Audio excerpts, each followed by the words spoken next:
Jay, welcome to the show, man. Well, hello. It's good to be here. I appreciate you. You have a very minimalist, kind of cool background. You can see behind me, I have three children, and my house is always being hung together by just the thinnest of threads. So, uh, I like your studio. You got, is this an audio only podcast or do you do video as It's well? video as well, yeah. I probably should have groomed better then. But if you're just listening to this, you have beautiful lights up. You got a little thing that says growth. You have the Back to the Future car. I believe that's a model and not the original. Oh, that's But Legos. That's oh, Legos. Lego. Wait, did you just do that? Because my son just got a DeLorean for Christmas. It was Lego. my Christmas gift for my wife last year. This year I got the Trevi Okay. fountain, and then my birthday 2 years ago was the Home Alone house. Wow. Wait, It's what's like the adult Trevi fountain? meditation. Is that which fountain is that? I don't even know. I'm very It's in Rome. Rome. Okay. Nice. I like that you get gifts from your wife. I don't think I've gotten a gift from my wife in like 10 years. So I think every year she looks at me and goes, "The gift is we're still together." And I There you guess go. like, financially that's a really good gift. It is, dude. Well, we Yeah. we found each other later in life. So I have two stepkids. No two, they're not mine. They're just my stepkids. Love them like they're my own. And Right. so I think finding each other later in life, it's like, oh, well, it's like this renewed sense of we've only been together for 6 years. We've been married for two. Right. So I'm sure 15 years from now, maybe the gifts will stop. I have no idea. But yeah, no, I mean my wife and I are 21 years in. And you have the moments of, oh, you're the person I love most in the world, and you have the moments of the way I describe it in my act is I say, you know, to for people who just got married or young people that want to know what love is like, I'm fairly certain that after our children, I am my wife's favorite person. But I am also the person that my wife would most like to see fall down a flight of steps. Not that I would get hurt so bad that she'd need to take care of me, but just so she could see it happen. Like I think she would see great joy in me going out, out, all the way down. Like that would bring her joy. So that's Amazing. 21 years, man. You'll get there. 19 years. Give it time. You'll get there. I love it, dude. It's interesting. You talk about, hey, 21 years ago, I've been with my wife for that long. It's around the time that I first saw you do stand up, right? And I've already Wow. shared this with you. Pretend like it's the first time you're hearing it. Sure. Okay, hang I'm, on. Let me get into my acting. I am a lifetime movie actor, so I think I can handle this. You are, which we're going to get into that too. And Yeah. so, it's interesting. Obviously, you were a teacher at the high school I graduated from. I only went to that school Right. for 2 years. Before that, I grew up in Ocean City, New Jersey, and switched to Shawnee. Graduated from that school. You were a teacher there. I didn't know who you were. Fast forward a couple years after graduation, my cousin, who at the time wanted to get into stand up, he's now in sales. He's like, "Hey, Very close. We'll talk about that. You put a pin in that. similar. We will. And so Yeah. we went to a nightclub in Philadelphia, and I don't remember the name of it. I don't know if it was Helium or it was like something. It Right. was it was on the second floor of some building, which was like this interesting thing. And we went and saw Wait, you. hold And on. Was it on South Street? Was it at Pizzeria Dos? Because yes, yes, I was doing comedy there this is a long time ago. I mean, this is back when, this is when Elon Musk was still at eBay. It was called Pizzeria Dos because it was above a Pizzeria Uno. that's And how right. clever. I can't believe it went out of business. But yeah, that was a long time ago. Anyway, go on. I'm sorry. No, I'm glad you remembered because I was like, I can't remember the name of it. And you ended up telling a joke that I remember 20 years later. And there are times that I would tell people this joke. I'm like, oh, I had this, there's this teacher at my school and he told this joke and I thought it was hilarious because now that my kids are 15 and 12, we see their teachers and like, these are children. These are Yeah. children that are the teachers. So I want to go back there a minute, right? Obviously, you always had this dream of wanting to be a stand-up comedian, but you followed the Uh-huh. the regular route of becoming a teacher. What was that like when you made the leap into comedy full time and like I can't do this teaching thing anymore? So it was pretty the initial leap into comedy was harder than the leap into full time because by the time I went full time, I was doing colleges, and the colleges pay a ridiculous amount of money to do stand up comedy. I mean, at least on at my level, it's a ridiculous amount of money. And I had just done a NACA, which was basically like a conference where you come in and you do your act, and colleges book you for the next semester. And I had booked 2 years worth of teaching salary doing stand up Wow. at this conference. So I had the way I looked at it was I had 2 years of grace to go and give this a try. So I also had been on Showtime, and I was pretty dirty on Showtime, and I didn't know how many people in the district had Showtime. So the principals and stuff were, they weren't too bad, but they were just like, hey, I maybe make a decision soon as to which way this is going to go for you. So I was like, okay, you know what? I did this NACA. I know I'm going to have money. I was on Showtime this summer, and people are upset about the amount that I talked about, fluids. Maybe it's time to do this. So I put in my resignation. I was super thrilled about it. Like I was a new chapter about to go. And then literally 2 weeks after I resigned, my wife was pregnant with our first kid. Wow. Which you want to talk about timing in life. Had it gone the other way, had it been 2 weeks before my resignation, I would not be on this podcast with you unless it was a podcast called Regrets. It would just, Not a and bad it's idea. it's yeah, not a bad one at all. So, the hard part was getting into stand up because I had terrible stage fright. And most comedians you'll find, and just like actors or any other broken people, they tie their self-worth up into how funny am I, right? Mm. And you see it like even with people who haven't done stand up yet that are thinking about it. At the end of the night, if you ask them how was the night, their answer was going to be, well, I got a lot of laughs tonight, so good, right? So, I had tied so much of my identity up with being the funny guy. That first 2 years of getting up in Philadelphia, not a group of people known for their, quiet acquiescence to things that they don't like. It's not Yeah. like the Philadelphia people are like, we're going to give him a shot. We'll just wait, don't boo yet. We want to see how he does. So those first 2 years were a lot more difficult, believe it or not, than the leap into full time. Yeah. So I didn't realize you had a Showtime special before you left the job. Like I think most Well, people assume now, it, right? You see Netflix, right? So like people yeah. get Netflix. Clearly, they don't have a day job. How did that work out? So it wasn't a special. It was a Showtime show. It's going to sound like I'm making this up and like I bumped my head and I woke up racist, but please understand that none of that, all of this is true. I did a show called White Boys in the Hood. The Wow. concept of the show was all white comedians in front of an all black audience. And wait for it, who was it produced by? That's right, Sean P. Diddy Combs. Yo, Uh, God. Oh my yeah, so God. I mean, this is going back 20 years, ladies and gentlemen. No one knew, although looking back on it, was not invited to any parties. I mean, I was in my prime. I looked good, P. Diddy, but nothing. So yeah, that thing was like one of those deals where it was like a half-hour comedy show, and there was like three comics per, more like a premium blend, but Sure. on Showtime. And How'd you do? the story is actually kind of funny because I was excited because TV is well known to be easy pickings for a stand-up comic because the audience is super excited and they've come to enjoy themselves, which, I'm coming out of Philadelphia where the crowd is sad and they've come to hurt others. So I get booked for this thing and I wasn't expecting to get booked. I just went on an audition and they were like, "Hey, you're really good. Let's do this." So they sent a car. I'm going up to the theater in the car and I'm all excited and I get a call from my friend who's a comedian and he was like, "Oh man, you must be nervous." I was like, "Not really." And he was like, "Yeah, but what if this is like a Showtime at the Apollo deal? What Yeah. if they're bringing you in to fail?" And I was like, I didn't think of that until that moment. Why did you speak to me? It was horrible. So That's where I when you get it. explained the concept, my brain went there immediately. That's why I was like, "How did you I do?" I didn't even think about it. To me, it was just like I'm going to be the conquering hero, right? So I get there. They're batch filming, so it's 10 people on the first show are going to film, and I pull number four, and number three is Screech from Saved by the Bell. Wow. Dustin Diamond, who, by the Rest way, in peace. uh, rest in peace. A lot of people think he's a jerk. I don't know what it is about me. He really liked me. We exchanged numbers and talked about Dungeons and Dragons a lot.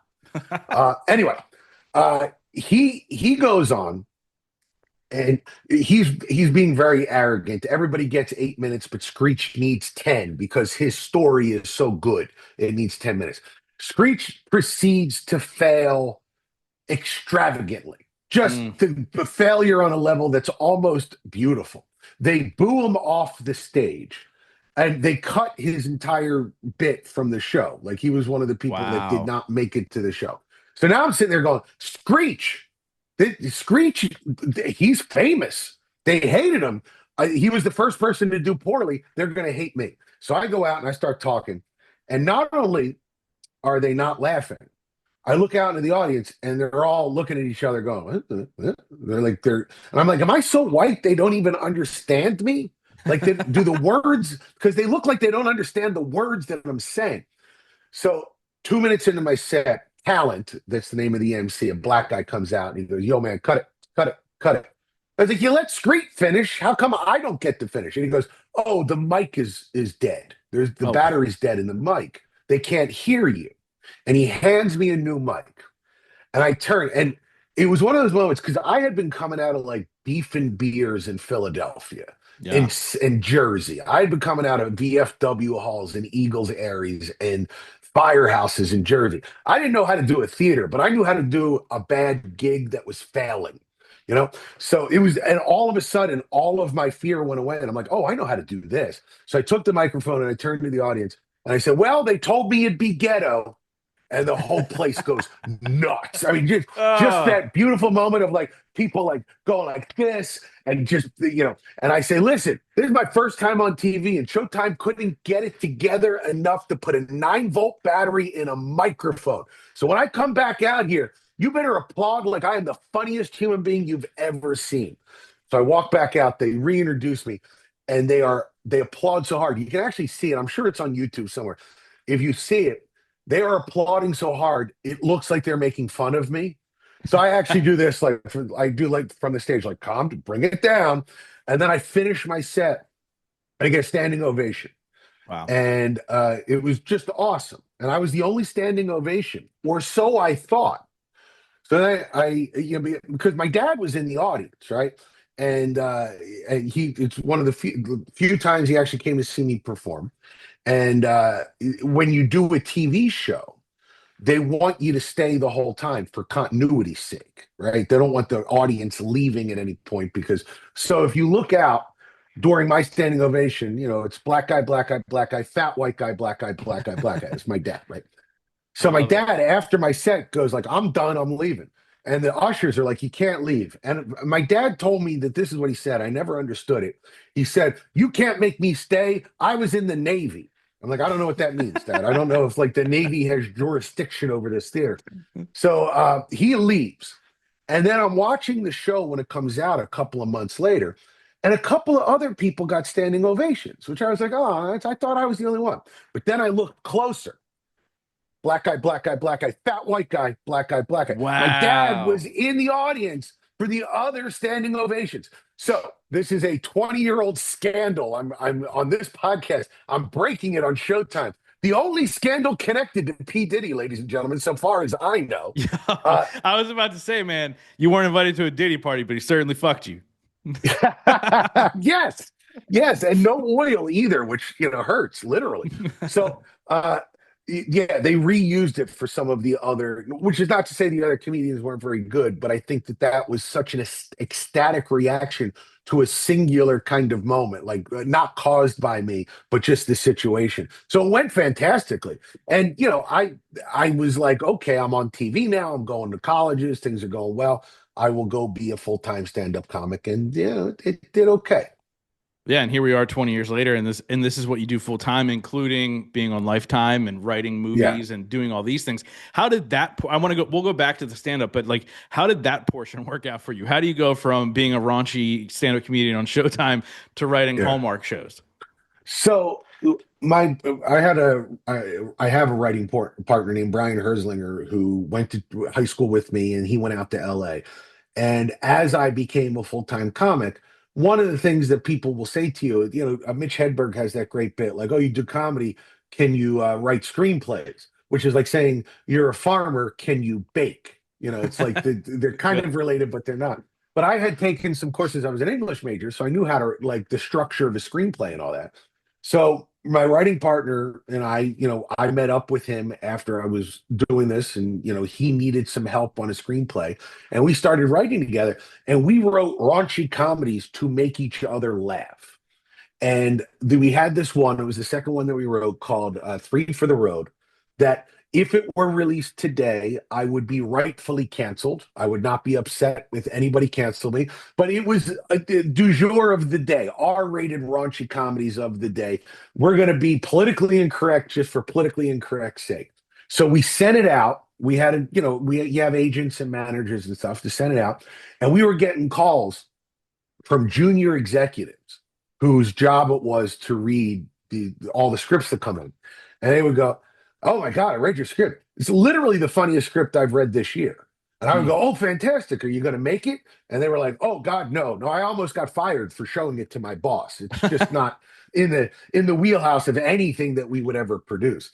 That said, we think you have some talent. Would you like to come in and talk? So I went Hmm. in and I took like a million general meetings. And I got a couple of things. My writing partner and I, we got a couple of things where we were like, we got signed to like write a Bruce Willis comedy for Lionsgate, which we wrote, and then it got shelved. We got signed by the guy who did the Wedding Crashers to do a wedding comedy, so we wrote that for him, and it got shelved. Like a lot of that for a couple of years. We're getting paid, but we're not doing anything. Yeah, And we sounds like finally took a Hollywood. meeting. Yeah, we took a meeting with a company called Mar Vista, which I think is now owned by Lionsgate, or maybe it's Fox that they're owned by. And they were like, "Hey, do you have any Valentine's Day movies?" And I was like, "Nope." And I got up to leave, and my writing partner, who's smarter than me, was like, we do. We'll have it to you on Monday." I was like, "What are you talking about? We don't." And he was like, "Yes, but we do have a romantic comedy that we wrote, and we're going to change the name of the girl to Valentine, and we're going to Mm. name it Meet My Valentine." And that's what we handed in, and they bought it and they made it.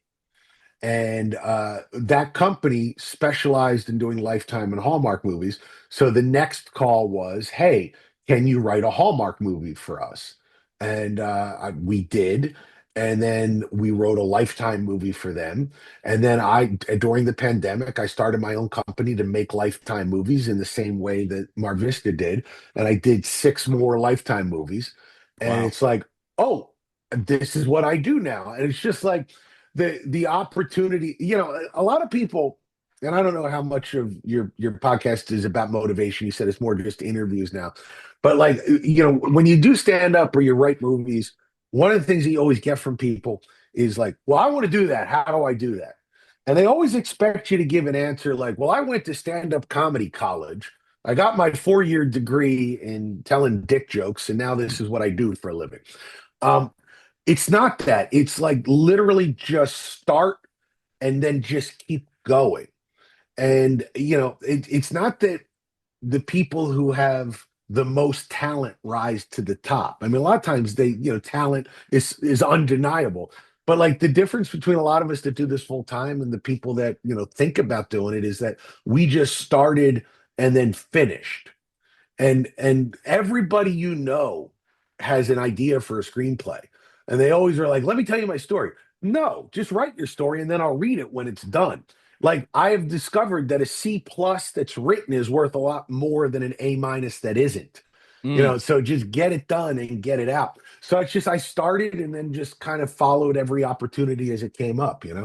Yeah, I also love the teacher reference on the C+ to the A-, but Yeah, it'll follow you for the rest of your life, which is crazy to think about. But when we look at what's happening right now in the comedy world, it's almost like a renaissance, right? Like before yeah, it was during, Chevy Chase and Steve Martin, and then it went into Eddie Murphy, and that you had that window, and then it kind of dissipated and disappeared, and there's this renaissance of stand up, and it's happened within the last 10 years, I want to yeah. say. Podcast did it. Yeah, podcast is huge. I mean, every number one podcast right now across the board is a comedic podcast, no matter what Yep. you do. Although I wouldn't consider Rogan's podcast a comedic podcast per se.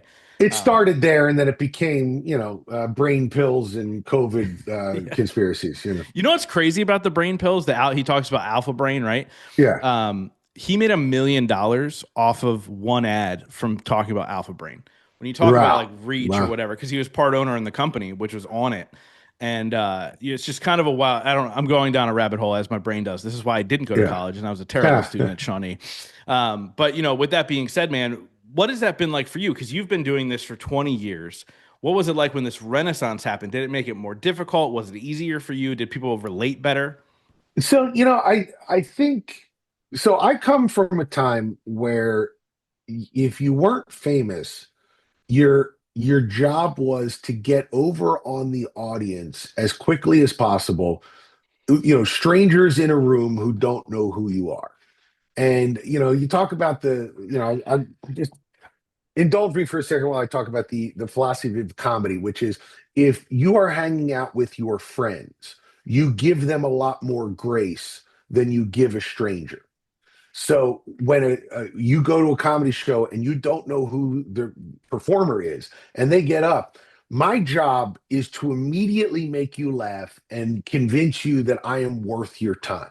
And that is a different skill set than being somebody that you already know through 15,000 hours of conversation Yeah, over listening to the podcast. I become your friend, or we get a parasocial relationship where I come up and the the quality of what I do changes in the sense that I'm not doing like nuclear bomb kind of jokes to get you to love me. You already love me. So I can come up and I can talk about like, hey, let's talk about, you look at there's the guy who's on the Daily Show, Joe Johnson, John Joseph, I think his name is something yeah, like yeah, yeah, that. yeah, yeah. He does a different hour every week. And if That's if you crazy. watch, it's crazy. But if you watch, it isn't tight. It isn't like what I would consider an hour where you're doing 4 or 5 jokes per minute and you're crushing the whole time. It's a lot of like, well, I noticed this the other day where there might not be a punchline for 4 minutes. This is not an attack on the quality of it. It's just that I couldn't do that as someone that you don't know.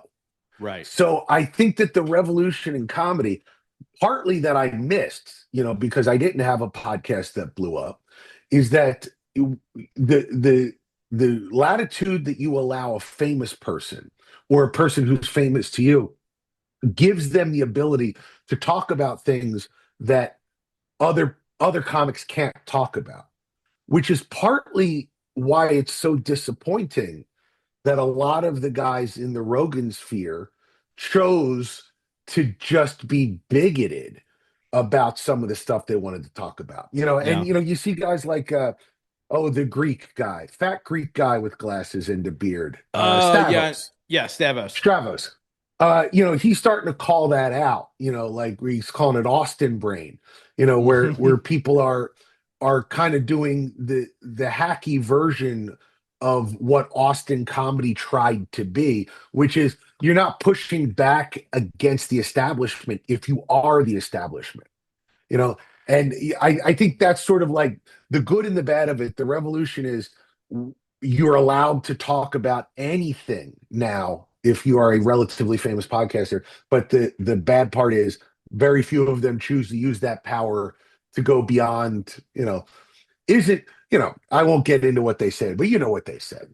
Yeah, you're good. I mean, we can go anywhere you want, and it's interesting because the Austin comedy scene really created. It's obviously it's not a competition, but I think at all to the people in it, but it's almost Right. created a competition of like a style based comedy and how they're approaching it and Yeah. all those things. Like it's such a fascinating thing. Now, when I see your tour, you're in Jersey, PA, Yeah. Connecticut. You're a northeasterner guy. What's Yep. different there? Do you feel like you're still plugged into the scene, or you're doing your own thing at this point? So, I'm what, in the old days, if you ask Rogan what I am, I'm just an old school road comic.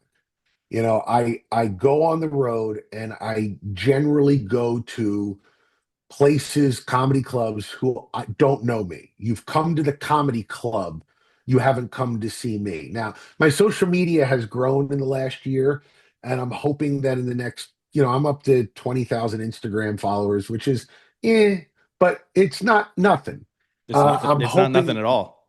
yeah, that will grow into something where I can start to get a fan base so I could talk more about the things that are, maybe not so funny, but more interesting. Sure. But as a road comic, my job is to go in and absolutely demolish as quickly as possible.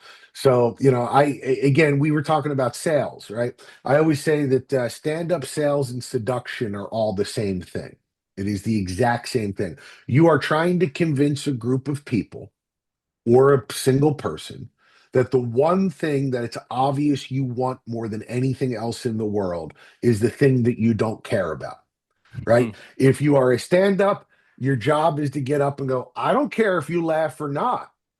Well, then why are you standing on an elevated platform speaking into a microphone? That's odd that you would do that. But that magic trick is at the heart of what we do. And my job as a stand-up is as a road comic is to constantly assess the psychology of the room such that when I'm talking to them, they instantly feel like they're my friends and that it's okay to laugh. And just like a salesperson, it is That very seems so similar much to harder. sales. Like when you look at Yeah, like you're talking about these, I mean, Kevin Hart, right? Like yeah, he's literally a rock star when it yeah, comes to comedy. So he'll walk out yeah. and no matter what he says, people are rolling on the floor laughing because he's Mhm. already set himself up in a certain way. What you're doing, in my opinion, is way harder. You're walking into a Right. cold room every time. And that's why, generally speaking, the first hour of any comic that you see when they break big, is their best. Because that's the hour that was developed when no one knew who they were. Right. And a lot of people, I just saw a thing where Kathy Griffin, who's, not necessarily known as the greatest comedian in the world, but I like her. She's going on tour, and somebody said, well, where are you practicing? And she said, well, my agents call that burning tickets. Why would I come Hmm. out and do a show to practice? Because then you won't come to the real show, right? Because my tour is where the money's made. So where can Kathy Griffin practice? Now she can show up and do surprise sets, and she can, slip into the back door at the Comedy Cellar and say, "Can I get five?" and go up and do five, whatever. That's what a lot of guys do. But when you're known, like how can I think about Dane Cook when he did Madison Square Garden, and you watch the HBO special Vicious Circle. He's getting standing ovations on the setups. Yeah. I mean, he was so rock star, just white hot. He'd get up and he'd go, "Have you ever noticed?" And they go, "Oh my God, I have noticed. I have noticed, Dane." But he hasn't said anything yet. It's not his fault that this stuff during that time wasn't very good. How could it possibly be any good? Right? If Yeah. everything you say is you're the greatest who's ever lived, then you don't know what's funny and what isn't. So it takes a lot of discipline to stay relevant as you become very famous. But every comic that you've ever seen has done what I've done, which is go into a room cold. It's just that the famous ones stopped doing that once they got famous, and Yeah, I am not that. Although I'm hoping this podcast will change all of that. look, soon. I mean, it's funny because you came up on my scroll when you talk about your social media. I Yeah, wasn't following you. You came up on my scroll and I go, I know this guy. Like, this is yeah, crazy, right? So you are obviously creating that reach for yourself, which is such an interesting thing. Obviously, we talk to a lot of entrepreneurs on this podcast, and content creation is yeah. something that's super key. I have no idea how to go viral. I went viral one time because I shared a video of my stepdaughter, who I refer to as bonus daughter, and I referred to her as Right. bonus daughter in this video, and people went nuts. It's 7 million views on Facebook. So Wow, that's it's like crazy. I'm like, Yeah, okay, like, but I don't want to be known as the bonus dad. Like that's not my right. brand. And so all of a sudden it's like, well, how do I copy and paste that? And so what you're doing is you're hitting on pop culture things, whether it be Stranger Things, politics, all that stuff. Yeah, How do you take something as a comedian that is serious, but right. then give it a comedic undertone where people can laugh along, even if they don't necessarily agree with you? I think that's a really difficult thing. Yeah, I'll say that recently fewer people on the other side laugh along, on both Both sides. sides, It's yeah. yeah, it's very few people are like, well, I don't necessarily agree with you, liberal, but I'm going to laugh because that was very funny. That doesn't happen all that often. I think there's a certain level of absurdity in everything that we do. And I was reading about dopamine.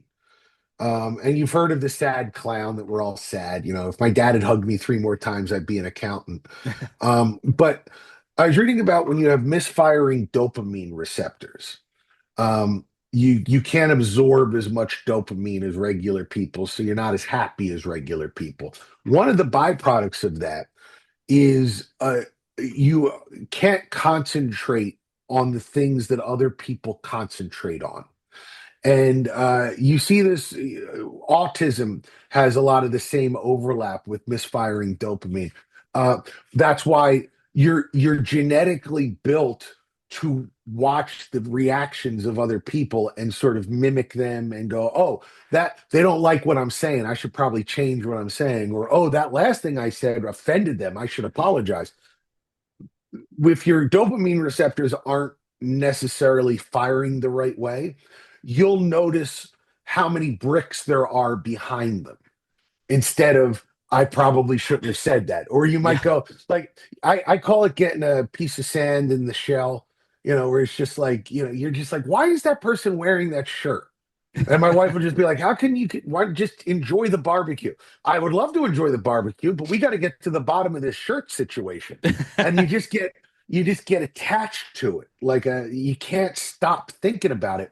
And it's not that other people can't notice it, it's just that they don't notice it because they're too busy enjoying life and being healthy and happy. And I don't have that. So whenever I'm looking at something, something will stand out to me and I'll go, "Oh, that's interesting." And usually when I point it out, people will go, "Oh, that is interesting. I didn't see it the first time." Like Mm. I remember, and again, stop me if I'm just rambling, No, you're but my good, man. I wife love it. showed me a video that they show to people about what you don't pay attention to. I'm sure you've seen this, where you're Yeah. you're supposed to count the basketballs, and then an eight comes through, Yeah. and most people don't see the eight because they're so focused on the. I saw the ape the second the ape came onto the screen. Yeah. She's like, "Oh, there's what's with the ape?" And she's like, "How'd you see the ape?" And I'm like, "That's all I saw." And that's the thing. Comics, I think, only see the ape. So, like when we look at something in politics or pop culture or whatever, I have found just sort of develop that, tease that out, and talk about it. And it's not that you're on a different level and oh, you're so smart. It's just that you are shifted to the left just a little bit. And you're seeing it's like the old ventricular 3D things where if you go this way, becomes one picture, go this Yeah. way, Yeah. becomes another. We're always on this side. We're seeing the picture over here. And we're like, hey, come over here. Look at this. Look at this. I And we love don't that see your analogy. picture. Yeah. So Yeah. that's the difference, I I think. love it. And it's interesting because I'm glad you said that because I think there's always a question of like, are you in some way wired to be a comedian? Because everybody wants to be an entrepreneur now, right? Gary Vee Yeah. came out, made it so cool to be an entrepreneur. Everybody wants to be one. But realistically, 4 to 5% of the world should be an entrepreneur, right? Yeah. Like, can you make it work? Otherwise, yes. Like, but I do feel like there's got to be something wired inside of you in order to do it. I Yeah. mean, so I'm a speaker, so I go around and I speak to different events and so on and so forth. And everybody's always like, "Man, I could see a comedian in you," and I go, "No, I Hmm. don't think I could do stand up comedy. I really don't." I look at myself more as like a Michael Bublé when he's on stage. He's a singer, but he's Right. also an entertainer within the Sure. workings of it. I don't know if I'm wired that way. Do you think you have to be wired that way, or is there a skill that you can pick up along the way? So I think that there is a skill set, and everybody, if you talk to most comedians, they would tell you it's about getting the right set. And I agree with that to a certain extent, but I think that the skill is, listen, when you go to a comedy show, going to a comedy show is the only time that you ever get like sick about the show, where you're like, you have a pit in your stomach and you're like, if this goes poorly, it's gonna be bad. And you just sort of cringe naturally. So you're desperate for them to do well. Because if you go to a bad music show, yeah, at least sing along with, like, okay, I know the songs, so I'll sing along with that. You go Yeah, to a bad anything that you go to that's bad, you can still enjoy it on some level, except stand-up comedy, in which case you want to run out of the room because it's so upsetting, right? So what I say to young comics all the time is the skill set isn't about the jokes, because the jokes, everybody is funny. Everybody. It's when you're hanging out with your friends, you make your friends laugh, and you yeah, you just everybody does. Even if the guy who's not funny makes his friends laugh, right? In part because when you're with your friends, you're relaxed and you're just throwing stuff out there without really caring if it lands or not. The skill set is learning how to do that in front of a group of strangers, is to make a group of strangers feel like we're buddies instantly. And I do believe, it's probably all pseudoscience to a certain degree, but I do believe in mirror neurons. I believe that people get to the same energy level that you're at naturally because Mhm. we're wired to be in a group. And it's not about all this alpha stuff. I don't believe in any of that. But I do think that there is like charisma is getting up in front of a group of people and you know not caring what they think about you, but also not being, antagonistic towards them. Just to get up and go like, hey, we're gonna have fun. And we're gonna have fun regardless if you have fun or not. Yeah. That the fact that you are unbothered, you're sort of like the stewardess on a plane. You get into turbulence and you look to the stewardess and you're like, well, if she's all right, I'm all right. Yeah, You dude, know, I do it every like time. Yeah. yeah, if she's doing the sign of the cross and like crying, bad things are bad, folks. But if she's just sort of like going about her business, you're like, okay, we're okay. The comic has the same responsibility. You get up there and you go, this is gonna be okay, and the audience relaxes. And the second the audience relaxes, you can do anything and make them enjoy themselves. So, it's now once you get past that, is there a skill in finding the right jokes and putting together a thing and doing the energy and having the right timing? Yes, but I do think it all starts from making them breathe and be okay. And that is learnable. It's a learnable skill. There are natural salespeople, there are natural seducers, there are natural stand-ups, but for the most part, the rest of us can learn. Yeah. It's funny when I think about, stand-up comedians and you have to constantly reinvent yourself. What you're Yeah. talking about. Like I'm sure you don't tell any, if not a couple here and there teacher jokes anymore. It's been 20 years, A right? You've couple, evolved. yeah, one or Right. two, yeah, But that was like 90% of your set when I saw you, right? yeah. Because that was relatable at the time, but you kind of evolve and you change. And I think for me, one of the best examples that not many people talk about is a comedian named Drew Lynch. I don't know if you're familiar. Oh, Um, sure, yeah, I know Drew America's Lynch. Got Talent. He had the stutter. Yeah, And then I think he won America's Got Talent. So he's been on my show twice, but his whole stand up routine was about his stutter. Well, guess what? right, After 20 years of therapy, he doesn't stutter anymore. And so right. now all So of a now, sudden what is he going to talk about? right. And so you talk about this reinvention. What's it like when you're reinventing your set to stand up in front of a room and do it for the first time ever? Is it the nerves of the first time ever before? So, the guys who like, my buddy, good buddy of mine, Steve Hofstetter, I'm going on the road with him in March. He will debut a new hour over the course of a tour.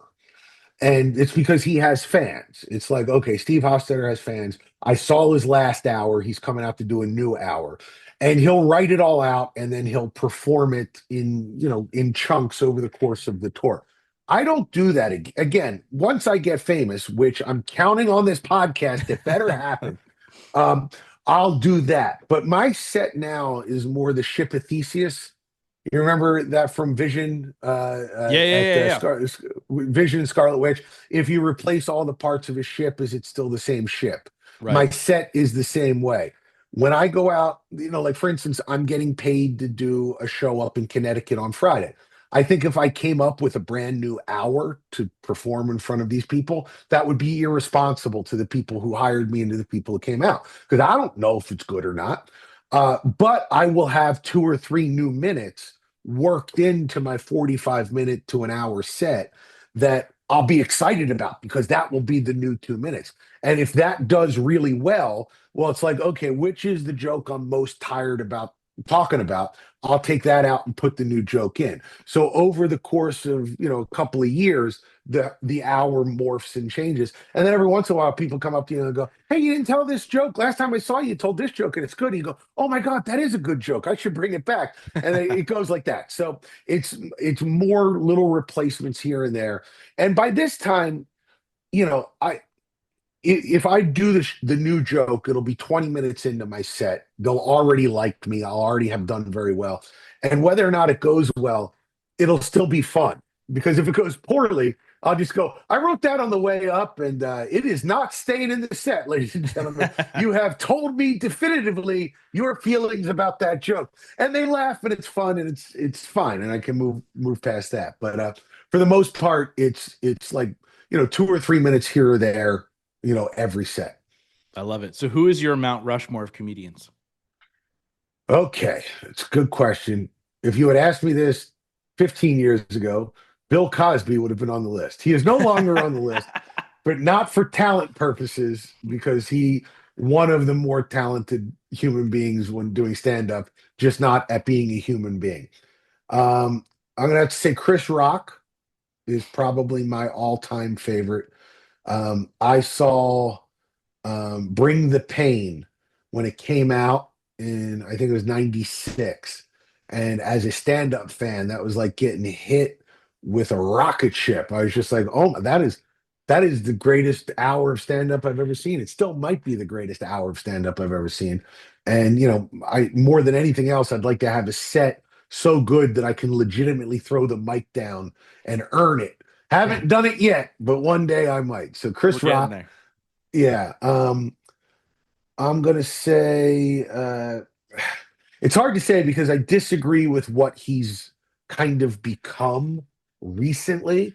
But when it comes to just pure talent, Chappelle has to be on the list. Dave Chappelle, again, go back to Killing Him Softly. Yeah, The guy, just is so good. He's so good at it that it's almost boring for him, I think. Like he can just do it yeah, and be great at it. I think I would be remiss if I did not put Jerry Seinfeld on that list, just because I think he was so influential in me becoming a comedian, because of how great he was and how much he was like the definitive comedian. And the last guy I'll put on there is, I don't know if you've heard of him or not. If you haven't, check out his stuff. A guy named Richard Jenny, who had a TV show in the 90s. He sadly took his own life, mm, which is, the depression is part of, I think, doing what we do. Not to that extent, but he has a special called Platypus Man, and he's a very famous bit about Jaws 4 that he did on the Tonight Show, where he came out and did a Tonight Show set that was all 4 minutes were about Jaws 4, all 6 minutes were about Jaws 4, which was amazing. So yeah, three that you've heard of and one that everybody should check out, Richard Jenny. yeah. I'm gonna look him up for sure, and I'll probably be like, oh, I know that face at least, Yeah, right? Like, I think it'll be one of those moments. But I want to ask you a question. I ask every single person on this show. It is a two yeah, part question. The sure. first part is, what is your definition of success? And the second part is, what are three things you do every day to ensure that success for yourself? So I think my definition of success is going out to eat when you want. Mm, Um, like that. I don't think that there's any marginal. We're talking business success. Success in life is different. I think we all know what the answer to that is. It's that your kids love you enough that they put you in a nice retirement home. Like that's it. Like so success in life is being surrounded by love and happiness and all that BS. But I think success in business. Oh, Alexa, stop talking. Alexa thought that I was talking about life with her, but I ah, wasn't. I was talking about it with you. the Shut AI up, Alexa. girlfriend. Yeah, my AI girlfriend. Uh, but I think success in life is just being well off enough that you can go to the restaurant whenever you want and not worry so much about the prices. I'm talking mid-level, talking Chili's. I'm not Yeah. talking somewhere nice. Nothing wrong with Uh, Chili's. Nothing wrong with Nothing wrong Chili's. with Chili's. Just that you're beyond the part where you're worried all the time, because I think that for the most part, we're all kind of worried all the time. But like once you get to a certain level of success, you're worried about different things. Like you're worried about like whether or not the car that you bought for your kid is as good as the car that someone else bought for their kid, which is a different level of worry. It's not the worry that, it's just the day to day. And for me, I do uh two videos every day, whether I want to or not. And I've been doing that for it'll be 3 years in June. So Wow. it'll be close to 2,000 videos when we're all said and done. And it's the main reason I do that is you don't know what's going to go viral. But if you do 60 videos a month, one of them is going to go viral. And my whole point of this is I'm almost 50. I can't build a following by being cute, and I can't build a following by riding the zeitgeist because I don't know what the zeitgeist is anymore. So yeah, I'm going to brute force this bitch. I am just going to put stuff out. Something will every 2 or 3 weeks, something gets 500,000 views and I get 300 to 400 new followers. I started with 0 followers on Instagram 2.5 years ago. I'm up to 20,000, and that matters in my world. So Yeah. to me, it's just the discipline of putting out two videos every single day, whether I want to or not.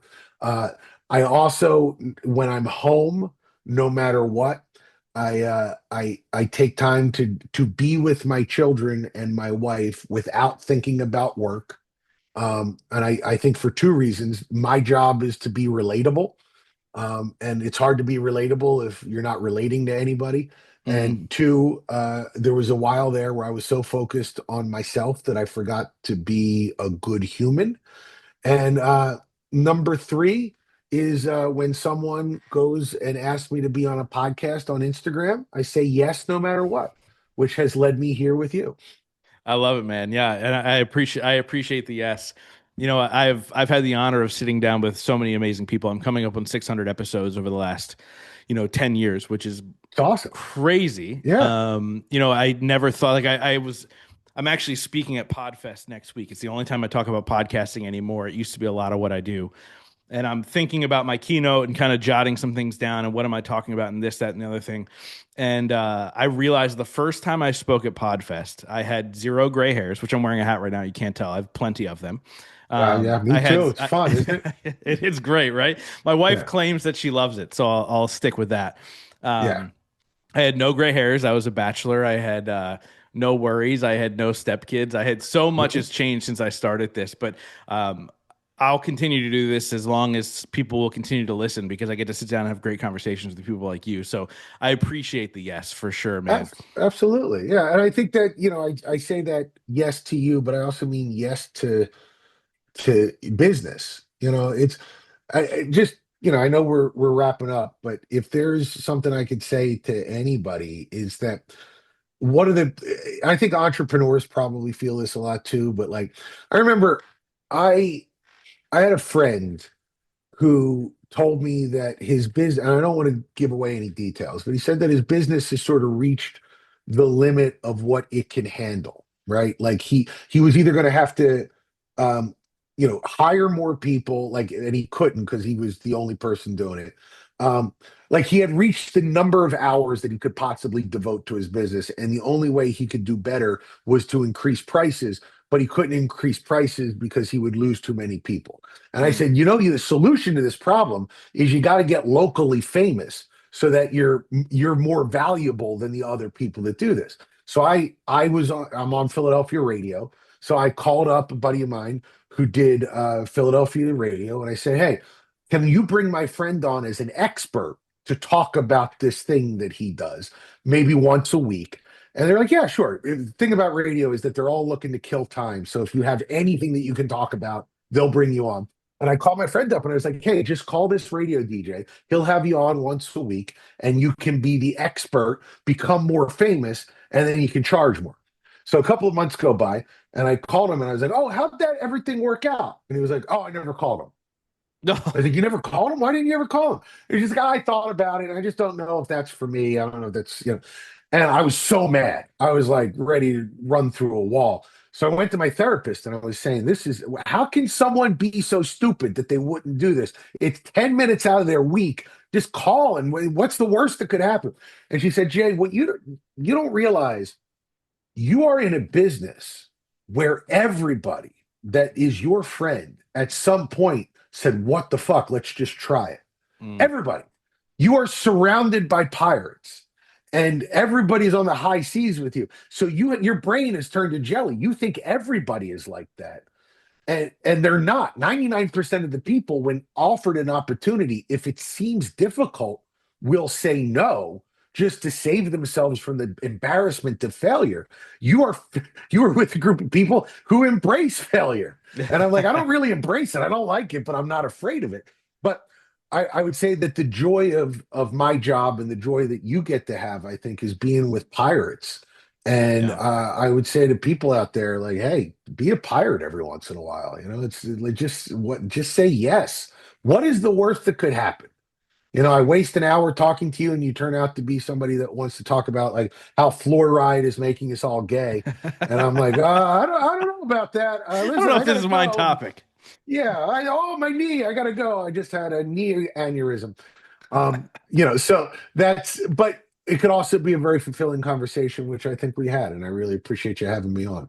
Yeah, man, for sure. So I wrap up every single interview with the same question. But before we get there, how do people find you online? How do they go see you perform? What's all the good stuff? So if you go to jayblack.tv, it's JAYBLACK.tv, that has all my social media on it.